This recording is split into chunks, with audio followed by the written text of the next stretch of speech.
Alright, so we're back with another edition of Rational Wrestling Talk. Now, I want to talk about Cody Rhodes and the whole Paul Heyman segment on Raw this past Monday. Now, we saw a different side of Cody Rhodes that we haven't seen before. A lot of people have been saying that Cody needs to show more edge. Cody needs to be more aggressive. He got to switch, he got to, change it up a bit. Cody is too white meat. He's too, um, he's just too much of a good guy, right? He's too clean, and he needs to show some more aggression.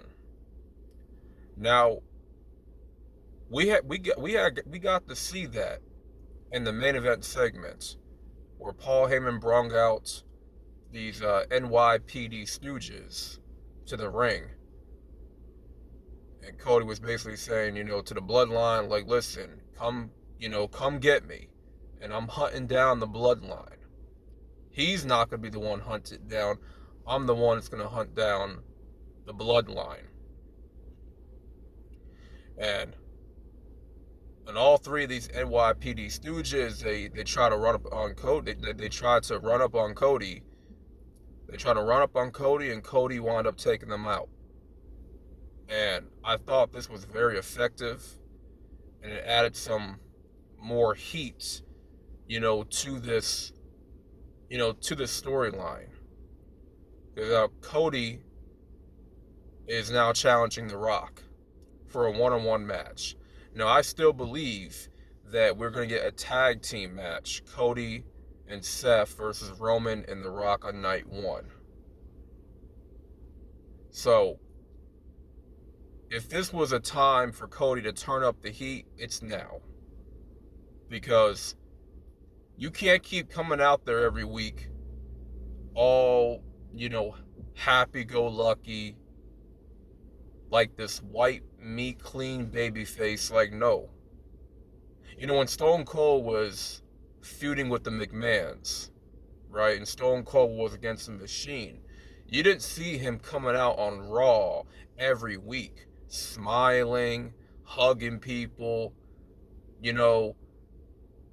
acting all clean. And Stone Cold was whipping ass. Stone Cold was stomping mud holes. Stone Cold was, making Vince McMahon's life a living hell every week. Dude was getting arrested almost every week on Raw. Cutting up, drinking beer. So, going into WrestleMania, Cody needs to show a more aggressive side to him and stop being so clean all the time. So now we're starting to see that side of Cody where Cody is no longer playing games. He's no longer with the BS. Right? The Rock slapped Cody at that press conference, and it definitely has triggered a different side of Cody before. It was all about him respecting The Rock, showing respect and all that. But now it's personal. Now it's personal. Now, you're in the way of me finishing my story. So now I gotta get rid of you. I gotta take you down. Right? So I look back at the Raw of last Monday. And this is not going to be a full-on review, but just to kind of summarize things that happened. When it applies to the Intercontinental Championship picture, Gunther, a lot of challengers are stepping up. A lot of names are in are in contention. You had Judgment Day come out, specifically Dominic Mysterio, looking to challenge Gunther. Imagine if Gunther and Dominic Mysterio was the match for WrestleMania for the Intercontinental title. That would be crazy if Dominic was the one to end Gunther's reign as IC champ, which I don't see that happening. But I think, if you wanted to explore that possibility, Dom would be a very effective Intercontinental Champion, considering that he still has heat. He still is, he still has like momentum from that Rey Mysterio feud, right? He hasn't lost his heat at all, right? From going to Gunther to Dominic Mysterio as Intercontinental Champion would be pretty wild, right? You also had Chad Gable throw in his name, and he mentioned that Gunther made his daughter cry. If you remember their last Intercontinental title match back in September, once Chad Gable lost, Gunther made his daughter cry. And Chad Gable basically made it personal. He said it's personal with him and Gunther because, he relished in making my daughter upset at ringside. So, will we get a one-on-one match with Chad Gable and Gunther? It doesn't seem like it, but it could be a possibility. And I know a lot of Gable fans will be excited to see Chad Gable versus Gunther, with Chad Gable beating Gunther for the Intercontinental Championship. And me personally, I would, go with that whole story, that whole angle, because there's more of a personal edge to it, right? And it gives Chad Gable a reason to fight Gunther. It's not just for the title. It's me defending my family's honor, right? You made my daughter cry, so now I gotta come after you, right? Or as Jey Uso would say, I gotta come get you, right? Now, Jey Uso was not going to be feuding with Jimmy Uso, right? I would have had Jey Uso win the Intercontinental Championship, just because, in terms of mid-card superstars on the Raw roster, he's the most over. He's the most over, right? But now you have a situation where you got multiple guys. Is it likely that Damian Priest will cash in on Gunther? Who knows? I don't think that Money in the Bank contract should be wasted on a mid-card title. It should not.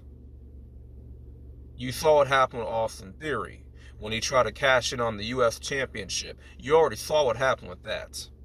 We don't want that to happen to Damian Priest.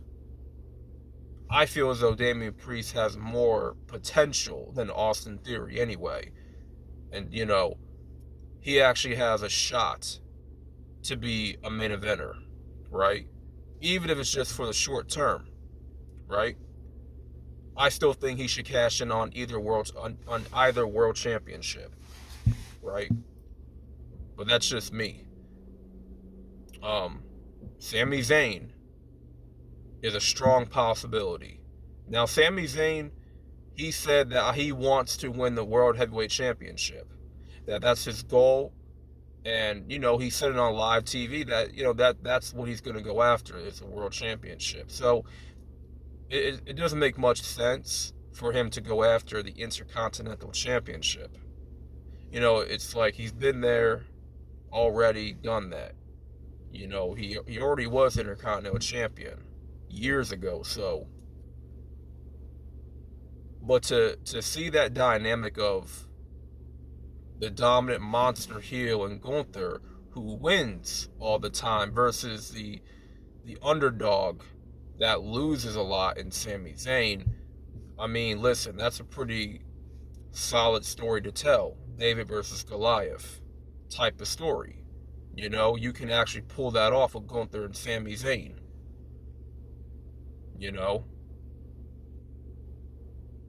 But ultimately, I see them doing a multi-man match for the IC Championship, which I think is fitting. because Gunther has been in a lot of one-on-one matches. So I think at this point, a lot of guys stepping up to to take that belt off of Gunther. The more dominant he has been as Intercontinental Champion, the bigger the target is on his back. So now everybody, mostly everybody, wants to, take that belt off of Gunther, right? Now with the World Championship picture being secure with Drew McIntyre and Seth Rollins, it's like, okay, it makes sense for everybody else on the Raw roster to put their name in the hat to face Gunther, right? So we'll see what happens with that. I did see that they could be teasing a Liv Morgan heel turn, which I'm not against that. I think her character kind of calls for it, and her getting booed at the Chamber when she eliminated Tiffany Stratton, that was pretty eye-opening to me. Yeah, Liv Morgan definitely should turn heel, because I feel it would definitely make her more interesting. I think her as a babyface, it only works for so much. If you remember her SmackDown Women's Title reign, in the beginning she was getting booed.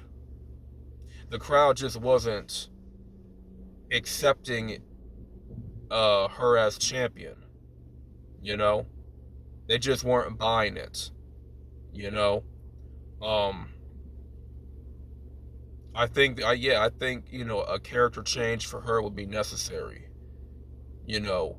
Her getting taken out by Rhea, her coming back, not win the Rumble, not win the Chamber, and then her saying that, oh, it's all about Becky Lynch, everything's always about her, and that could create that jealousy and animosity.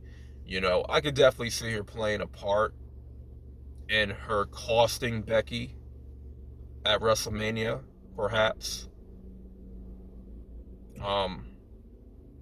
And also we have the New Day Imperium street fight. When I was turning on Raw midway, that was the match that I just,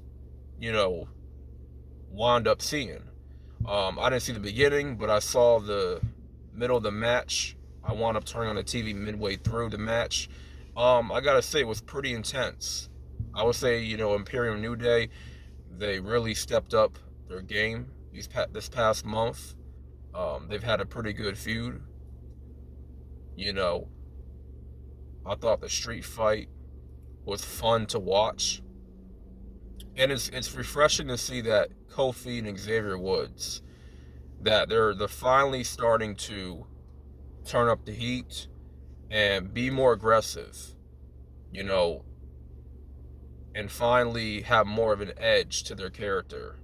And that's what's been missing from them from a long time, is that aggression.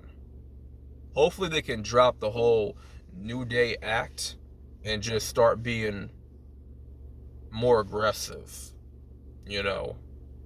Just no more games, no more pancakes, no more bootios, no more shenanigans, none of that BS. And this almost felt like, these guys were laying it in with the kendo shots, the strikes in the match. These two teams, man, they definitely went for it. And you can tell that there was receipts being given for sure. So I was really impressed by that tag team street fight.